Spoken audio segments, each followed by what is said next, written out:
Cette vidéo est sponsorisée par Squarespace.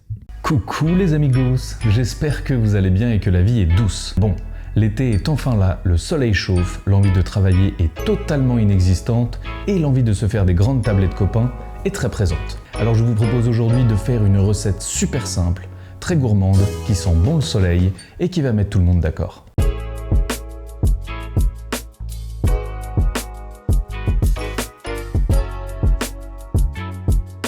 Des pastas, des saucisses, des courgettes, un peu de fromage, tous les ingrédients pour un bon petit plat délicieux. C'est ça que j'adore avec les pâtes, c'est qu'une fois que vous avez un peu de technique et des bons produits, vous pouvez faire un plat légendaire dont tout le monde se rappellera. Alors quand je dis technique, détendez-vous. Tout va bien se passer, on ne va pas centrifuger des courgettes à l'azote, mais juste essayer de bien respecter les cuissons, les températures et les textures. Le tout en ayant un plat onctueux et sans crème. Et oui, l'été on veut de la fraîcheur. Rest in peace, la Normandie. Bon, préparez votre liste pour aller faire des petites emplettes, ça part sur des pâtes aux courgettes.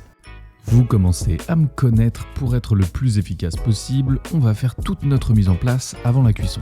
Et oui, c'est beaucoup plus simple d'avoir tous ces ingrédients prêts à côté plutôt que de commencer à découper les courgettes pendant la cuisson des saucisses. Ça permet de bien s'appliquer sur ces découpes et surtout de ne pas se planter dans la cuisson. On commence donc par préparer une échalote. On retire les extrémités et la première couche et on va l'émincer bien finement. C'est important, cela permet d'avoir un rendu beaucoup plus agréable en bouche. Nous allons enchaîner par le meilleur allié des recettes de pâtes estivales, l'ail. On retire les petites extrémités, la peau, et on va couper les gousses bien finement. On débarrasse avec l'échalote et on passe aux courgettes. J'ai choisi une jaune et une verte, ça permet un jeu de texture mais aussi et surtout de couleur. Mais faites-vous plaisir avec ce que vous avez sous la main. Pour la découpe, j'ai opté pour des petits cubes. Ça permet une cuisson bien homogène et je trouve de pas trop les abîmer car une fois cuit, c'est assez fragile. Donc on la lave, on retire les extrémités, on les coupe en bâtonnets, puis dans l'autre sens, en petits cubes. Encore une fois, prenez le temps sur les découpes. Je sais que ça peut paraître fastidieux, mais vous allez apprendre à aimer ça. Car au-delà du rendu visuel qui sera beaucoup plus sympa, le fait d'avoir des petits morceaux permettra une cuisson beaucoup plus simple, sans trop de coloration et de détérioration de la courgette, mais aussi une meilleure répartition des saveurs dans tout le plat. Une fois que nous avons découpé nos 2 courgettes, on peut les réserver. Et on passe à la deuxième star de la recette, les saucisses. Aujourd'hui, j'ai choisi des saucisses au fenouil et au piment d'Espelette. Car je sais pas si vous savez, mais j'adore le piment d'Espelette. Étape indispensable, on retire le boyau. Et avec ses doigts ou un couteau, on va en faire des petits morceaux. Une fois que c'est prêt, on met de côté. On continue avec notre cher ami, le parmesan. Et oui, que seraient des pâtes sans fromage, franchement. Et voilà, tous nos ingrédients sont prêts, on va pouvoir passer en cuisson.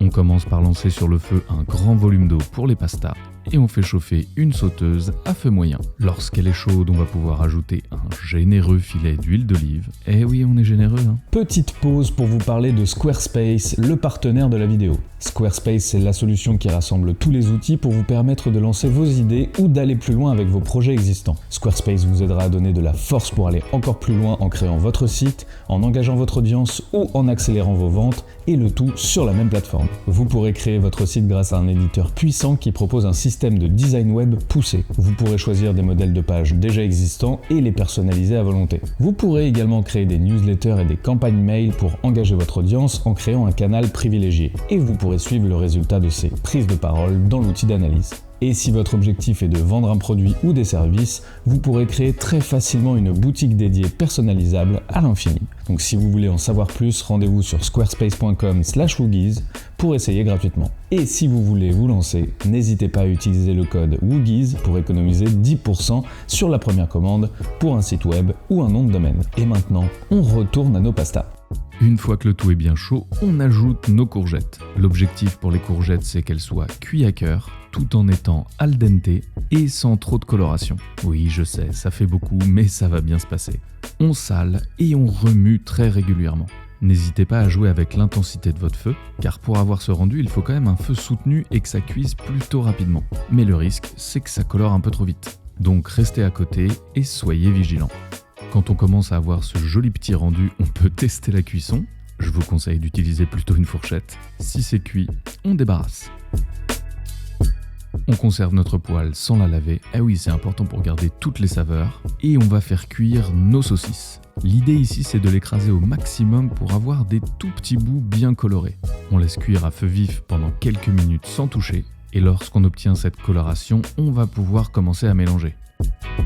On utilise sa cuillère pour casser les petits morceaux et avoir de plus en plus de sucre. C'est ce qui va donner beaucoup de goût à notre plat de pâtes. On peut ajouter ensuite l'ail et l'échalote et baisser le feu, car on veut qu'il soit cuit et fondant, mais pas coloré.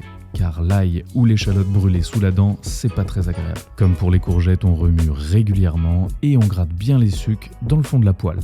Je peux vous jurer qu'à partir de maintenant, l'odeur est absolument incroyable. On baisse le feu et on va pouvoir s'occuper de la cuisson des pâtes. Au bout, on va pouvoir ajouter le sel et les pâtes. On remue un petit coup au début pour éviter que ça accroche et on laisse cuire tranquillement. On peut ajouter une généreuse louche d'eau de cuisson pour faire mijoter le tout pendant la cuisson des pâtes. Regardez-moi ça, ça a l'air incroyable.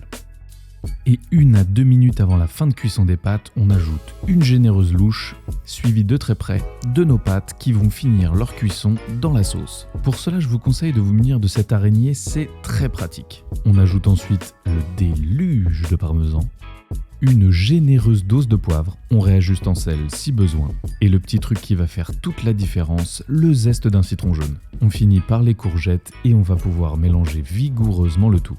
L'eau de cuisson mélangée à tous les ingrédients va créer une sauce absolument magnifique. On donne des petits coups de poignet, et alors là je pense qu'on commence à être pas mal du tout. Très important, on goûte pour s'assurer de la cuisson des pâtes. On mélange pour être sûr que la sauce est assez réduite. Si elle l'est trop, n'hésitez pas à rajouter une petite louche d'eau de cuisson.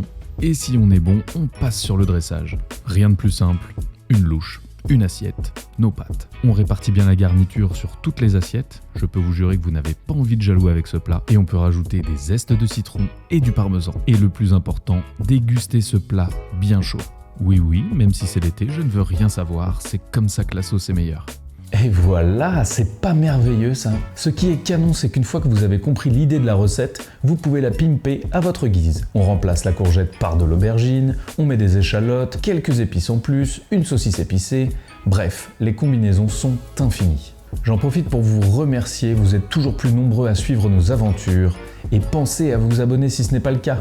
On continue les recettes estivales et surtout, on arrive avec des grosses dingueries à la rentrée. Je vous dis à très vite pour de nouvelles aventures. C'était Hugo, vous êtes toujours sur vos guises, bon appétit, ciao!